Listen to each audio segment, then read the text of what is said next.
don't turn off your lights when you eat Chick-fil-A and then pull out and don't turn it back on, because it's the second we just pulled out of that Chick-fil-A over there, he got us.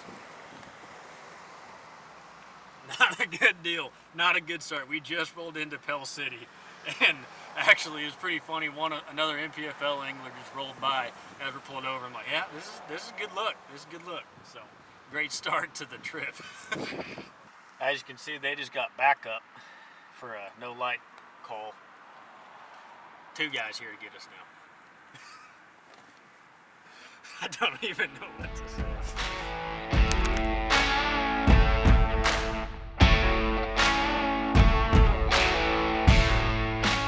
It's first day of practice, and just roll up to the boat ramp pumped up. We get here and we look forward, and this is what we see. So we're gonna go find another boat ramp and see if that doesn't do us a little better.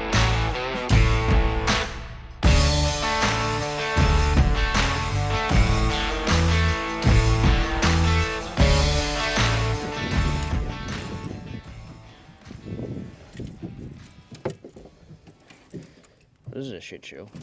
It is day 1, and as you can see, we're getting the rod situated. In practice, the water was a lot cleaner than what it is right now. I know right down here there was a bunch of rain, and it's kind of, I don't know how it's going to affect these fish. I'm sure they're going to suck up to the bank and hold in more of that rock structure and kind of fish more old school. Versus I was fishing more live scope stuff and off the bank. So we're gonna, for the first part of the day, just kind of see how the fish are reacting and kind of where they're setting up after all this rain came in. But that's the plan. So we're gonna see what happens.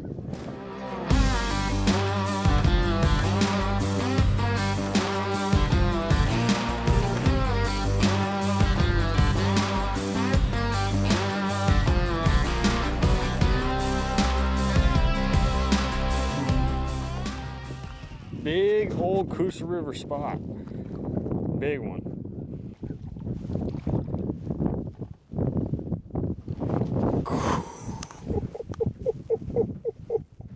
Look at that. First catch of the day.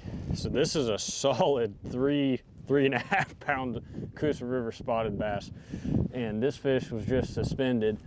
And I just flipped a little Damiki rig with a scope shot out there and caught him, and we got a boat coming in, so I'm gonna get him right back, but catch you later. So we're fishing balls of bait here, and there's a bunch of spotted bass chasing these balls of bait in the backs of these creeks, and I just wanted to show you guys what these Coosa River spots are eating. So there's balls of baits, and the fish are sitting either right immediately on top of it or right below it, and they're actively feeding. And those active fish are obviously going to be the easiest ones to catch compared to the ones that you're having to force feed, you know, up on docks or fishing the bank. So that's kind of the game plan after we caught that one back there. So we're going to keep on running this for a little bit and see what happens. I have no clue. Some type of box.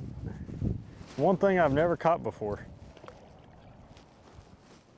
That's probably where the locals keep their bass to win tournaments.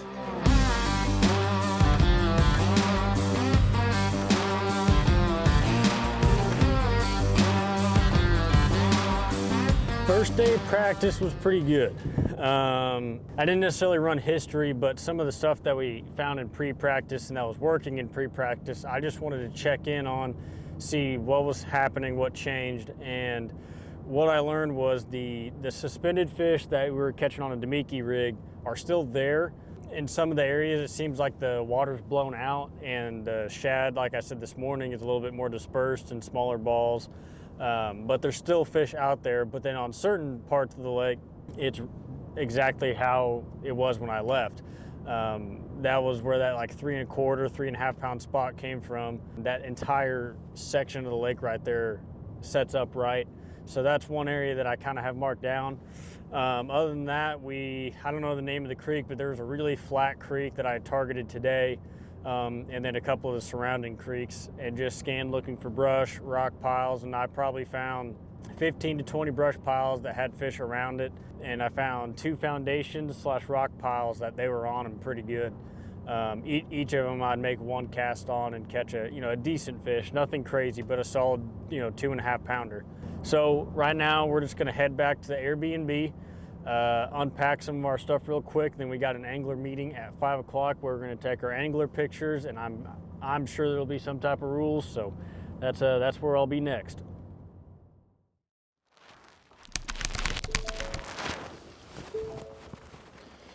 Day 2 of practice. We are launching here at Lincoln's Landing, and we fished the lower end yesterday, caught some fish, found plenty of stuff to fish. I think that's where the deal's going to go down, but I wanted to come up here and check this section of the river because I know they're going to be running 3 generators, which really helps those bass suck up to some of the bank cover. So we're going to come up here, we're going to scan around in one of the major creeks up here and then fish kind of the true river section.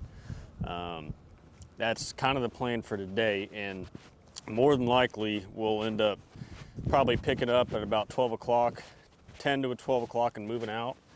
But I think if we can cover enough water, kind of write this section of the lake off, that'd be a win for today. So that's the plan, and so I'll catch you guys out on the water.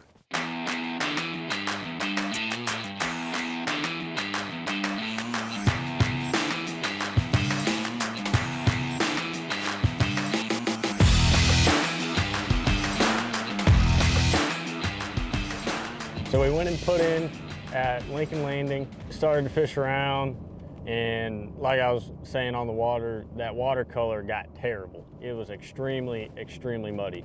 I went way back up in one of the major creeks to see if it didn't clean up in the back, because it has been 2 or 3 days since that rain finished, and it was still muddy. And I went back up there and there was a ton of boats. So I just went ahead, picked up, we're gonna go back to the lower end. I think that's where it's gonna go down.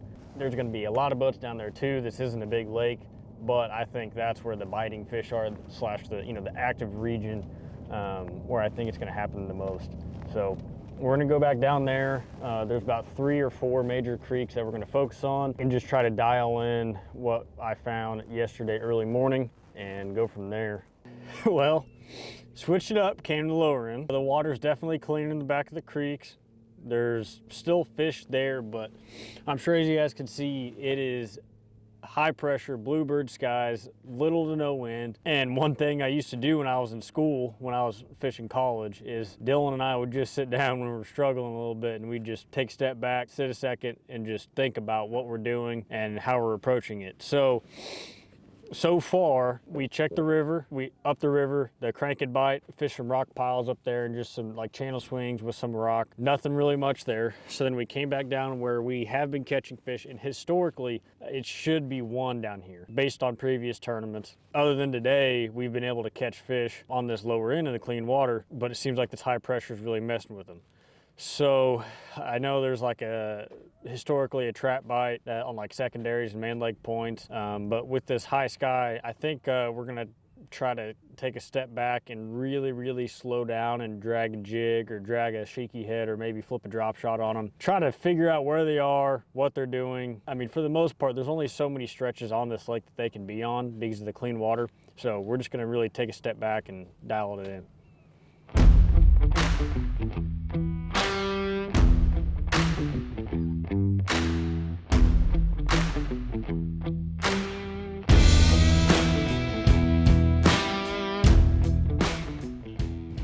That is a pimp ass slide.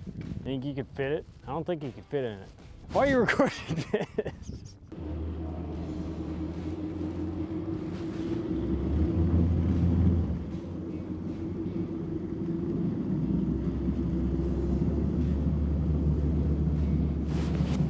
Note to self, don't go through tunnels when the water's low. Well, tried to take a shortcut and went through this underneath a bridge, and the water's like 4 or 5 foot low, and we got stuck. So Mr. Nate had to help us and get on the back deck and get us out. Not a good deal. Luckily there wasn't rocks, so it didn't damage nothing, but practice day 2, final hours. Kind of just running a bunch of piles on the main lake, trying to see if there's not fish active, but from what I've seen the past 2 days of practice so far, there has been no activity on the main lake whatsoever. There's definitely fish out here doing their thing out here, but it doesn't seem to, I think the water clarity just hasn't messed up and they don't really want to eat. But I'm kind of just double checking areas, making sure that that is the case and I'm not going to miss out on something. We're about to run back to where we started today. Refish what we already fished now that the sun has came out, because it was a little bit cloudy and windier this morning. So just seeing if those fish riz up like the other fish did that we caught earlier. So that's the game plan, figure that out, and then head back to the house and eat some frozen lasagna.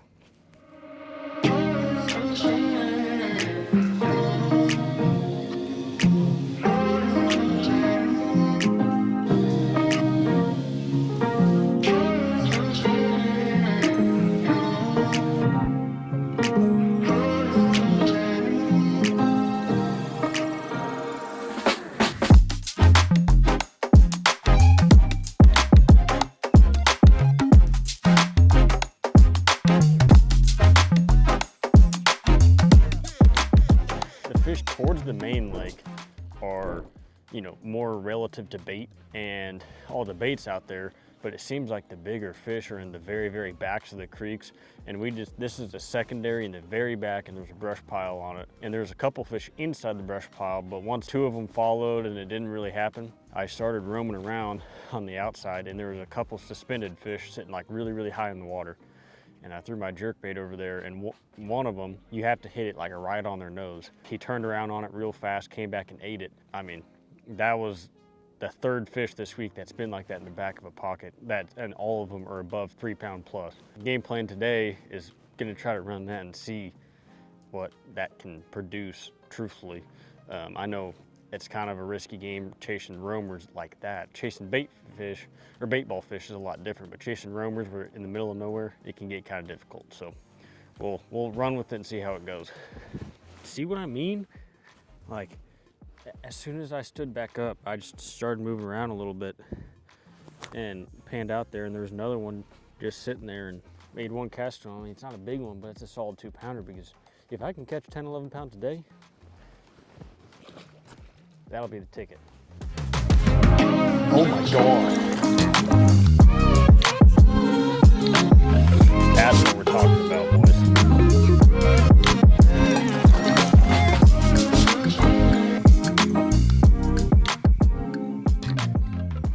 Being as young as I am, coming into the NPFL right out of college, walking into the meeting and seeing all these guys that I've been watching on TV and YouTube for years and years and years, and now this week I'm fishing against them. You know, it almost seems unbelievable, but I am looking forward to getting out to the actual tournament day. I've put in a ton of effort on the back end of practice, pre-practice, map study, Google Earth, you know, the whole 9 yards. It's very humbling being able to go into a tournament like this of this caliber of anglers.